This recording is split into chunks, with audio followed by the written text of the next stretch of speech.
And then Indiana, which, again, number 1 seed in the college football playoff, number 1 team in America right now. Stunning, crazy, right?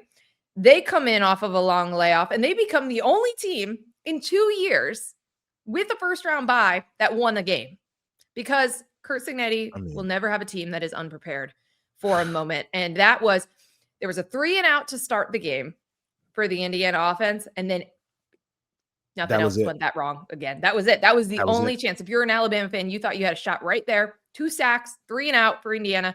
And then after that, their offense was able to do everything that they wanted. It is a wild world that we are living in. I'm with you. Indiana is the best college football team in America. Mm-hmm. I don't think it's particularly close. They may lose, like they may not win the national championship, but that will not change how I feel about this team.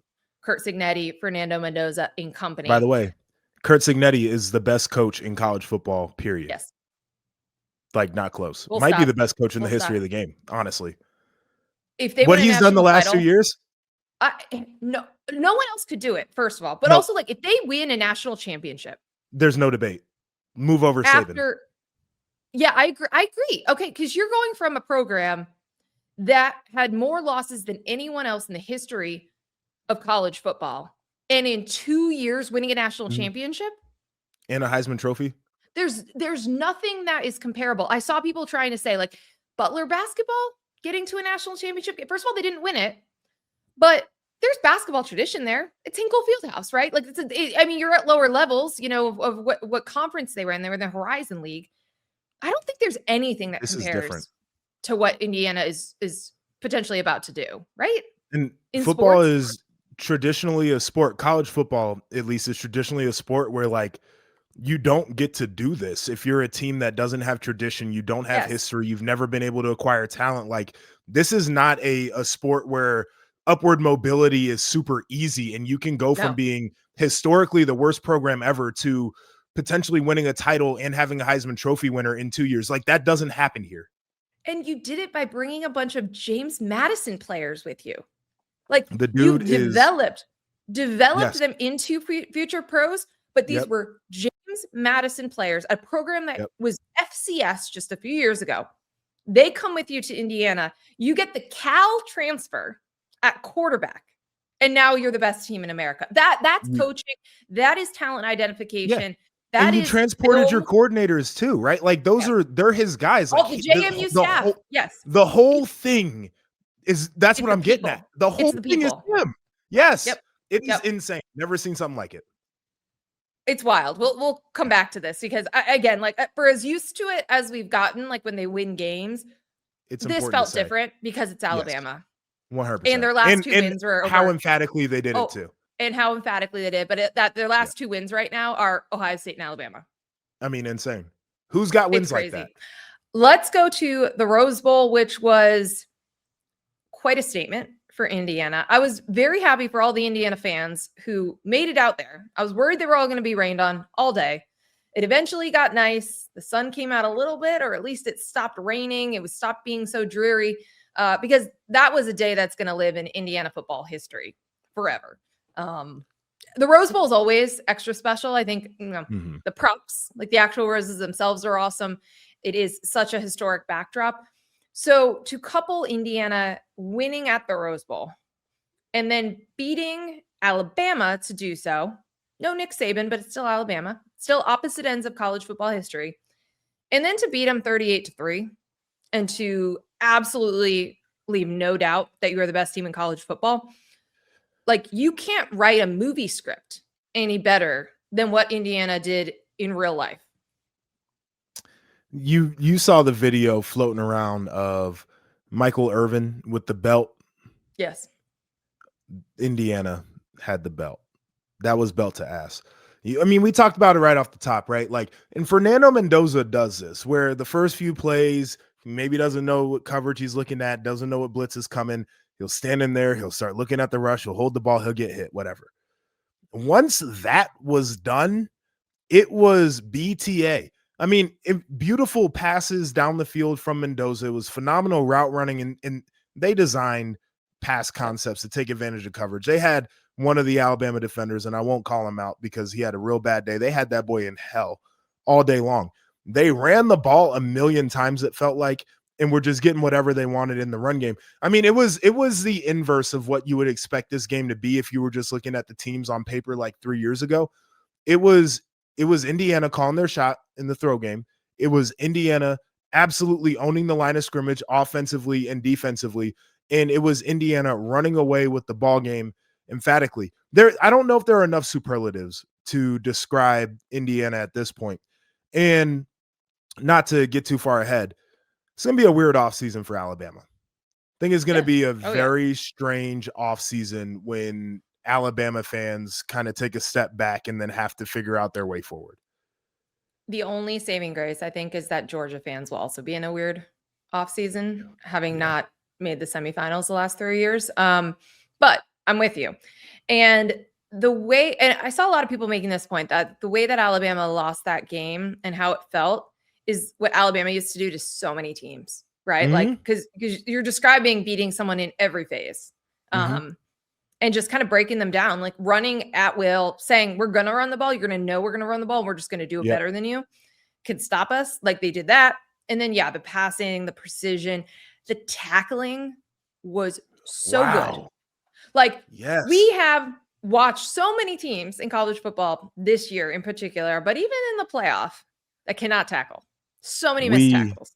Talk about it every week because I am a stickler for tackling, and it's night and day. But I'll tell you this though, Indiana, Kurt Signetti, it's just they're so like every fundamental, the basics, the fundamentals, everything they should be good at. Do anything wrong? They're good at. Yes, every fundamental you should be good at. They don't. I feel like there are some programs that skip step 1 and 2 because they're to a level they feel like talent wise or coaching wise or whatever, where they're just like, we can do this. And I think Kurt Signetti has this thing because he's taken the long road and he's got a bunch of guys that have taken the long road with him where they can't skip step 1 and 2 and go to 3 and 4. They do every fundamental, the precision in the route running, the fundamentals when they block, the fundamentals getting off of blocks, the way that they tackle, everything that they do is as detailed as any program you'll ever see. They are always in the right spot. Like they know where you're going to run the ball and they will either already be there or the first guy that is in charge of tackling that guy is going to tackle him and get him every down. Time. Like they are not in the wrong places ever. They do not blow coverage. They are always in the backfield. They do not have pre-snap penalties. Like, and if they do, that's when Kurt Signetti gets furious because that's the stuff that you can control and you prepare for. That's step you watched when Alabama tried to have them try to draw them off sides on 4th down. Of course they don't budge. And then Kalen DeBoer had a few head scratching coaching decisions at this game. But then he brings out the offense again. And you had that shot of Kurt Signetti on the sideline being like, why are they doing this?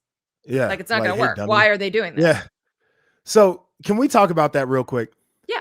So Alabama comes out of the huddle and to me, I actually don't dislike the idea of going for it. So they come out of the huddle and it's a go for it, whatever.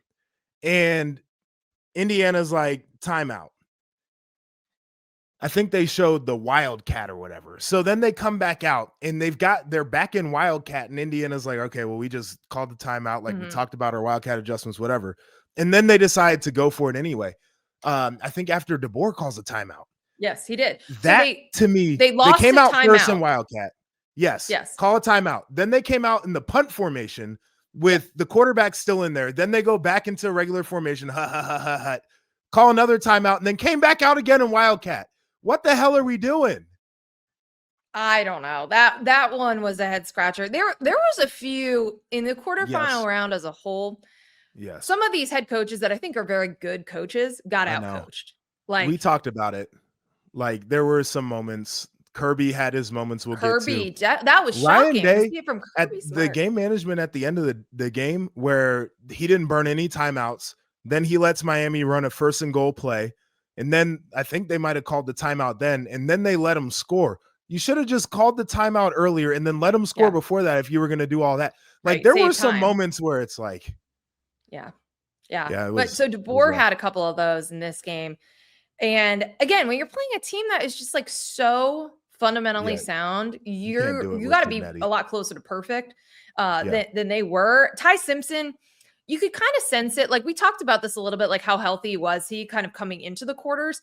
And the way that it sounded on the broadcast was like that he had been banged up, right? He was not on the injury reports or availability reports. And he said, obviously had the rib issue and like at halftime came out of the game, but he was not playing well.